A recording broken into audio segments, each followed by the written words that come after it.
Welcome to cook with Nargis. আজ আমি বাঙালির খুবই প্রিয় একটা ট্র্যাডিশনাল রান্না চিংড়ি মাছের মালাইকারি রেসিপি করব। চিংড়ি মাছের মালাইকারি বানানোর জন্য আমি এখানে 12 পিস বাগদা চিংড়ি মাছ নিয়ে নিয়েছি।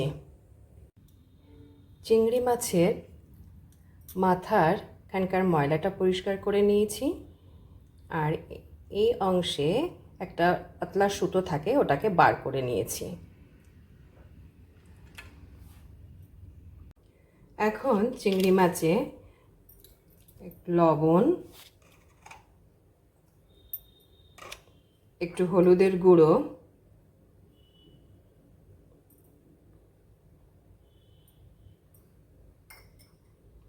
দিয়ে ভালো করে মাখিয়ে নেব।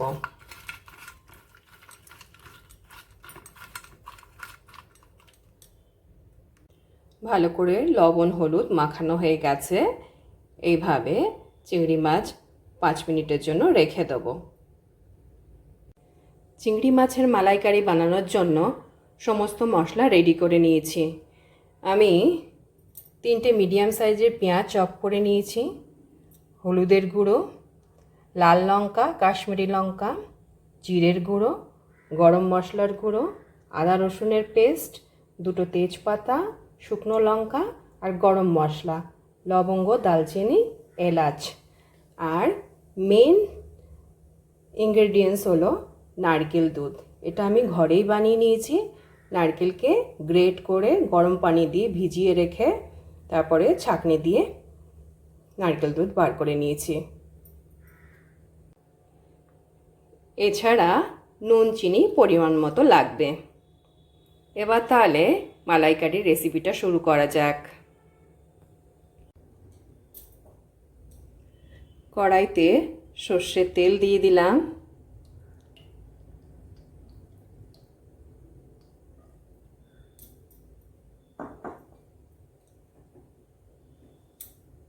তেল গরম হয়ে গেছে, এবার একে একে চিংড়ি মাছগুলো দিয়ে দেব।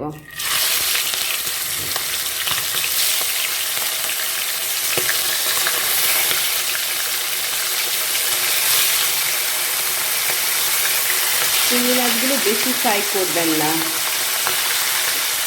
এতে চিংড়ি মাছ শক্ত হয়ে যাবে, খেতে ভালো লাগবে না। 1 মিনিটের মতো এপিট ওপিট হালকা করে ফ্রাই করেই তুলে নেবেন।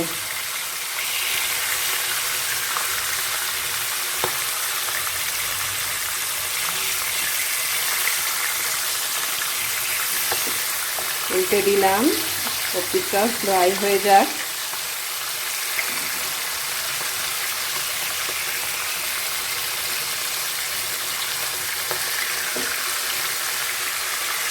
চিংড়ি মাছগুলো ফ্রাই হয়ে গেছে।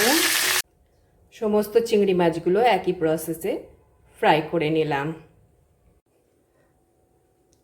মালাইকারির জন্য তেলের মধ্যে এখন 2টো তেজপাতা, 2টো শুকনো ঝাল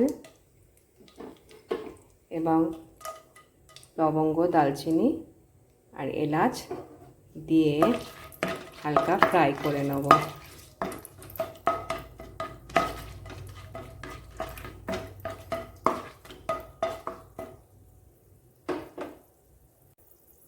পেঁয়াজ কুচিগুলো ঢেলে দিলাম।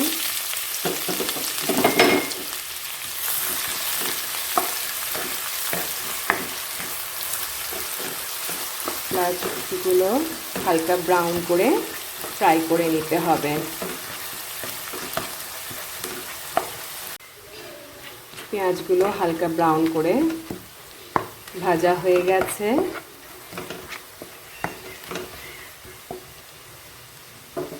এবার আদা রসুনের পেস্টটা দিয়ে দেব। 1 টেবিল চামচ পরিমাণ।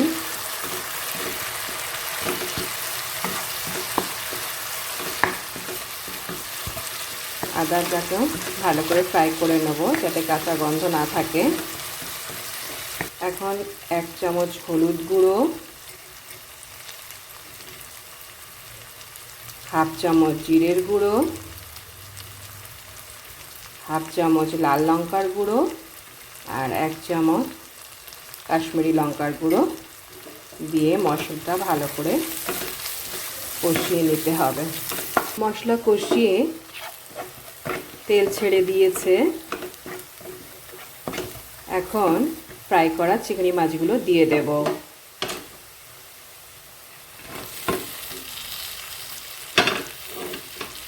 দিয়ে ভালো করে মশলার সঙ্গে মিশিয়ে দেব।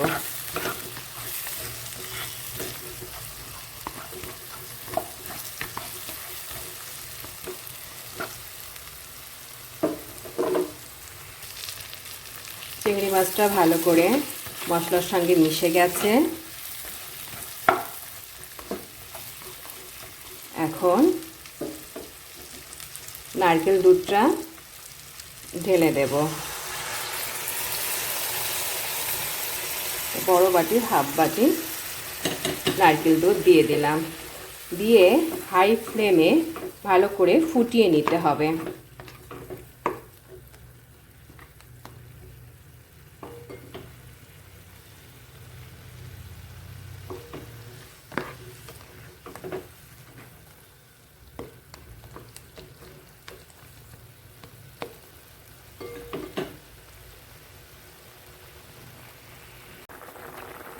ভালো করে ফুটে গেছে।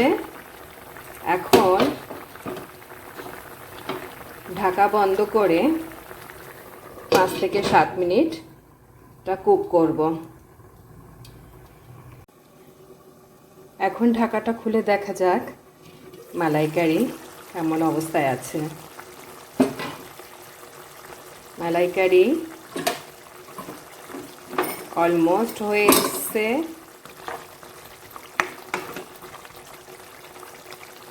এখন অল্প একটু চিনি দিয়ে দেব। আপনারা যারা মিষ্টি খেতে পছন্দ করেন তারা চিনি দেবেন, নাহলে চিনিটাকে স্কিপ করতে পারেন।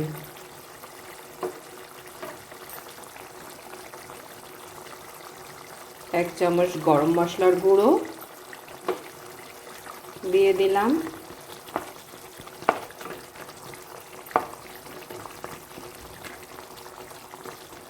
ভালো করে ফুটিয়ে নেব। সবশেষে ওপর থেকে একটু ঘি দিয়ে নামিয়ে নেব।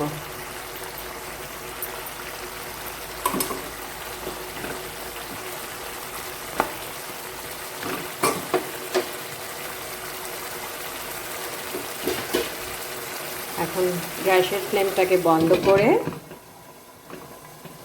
1 মিনিটের জন্য একটু ফুটিয়ে নিয়ে গ্যাসের ওভেন বন্ধ করে দেব।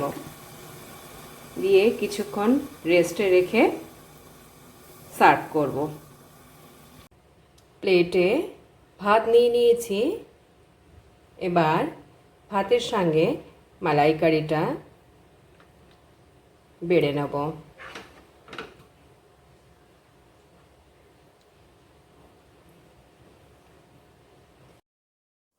দেখলেন তো কত ইজিলি রেসিপিটা রেডি হয়ে গেল।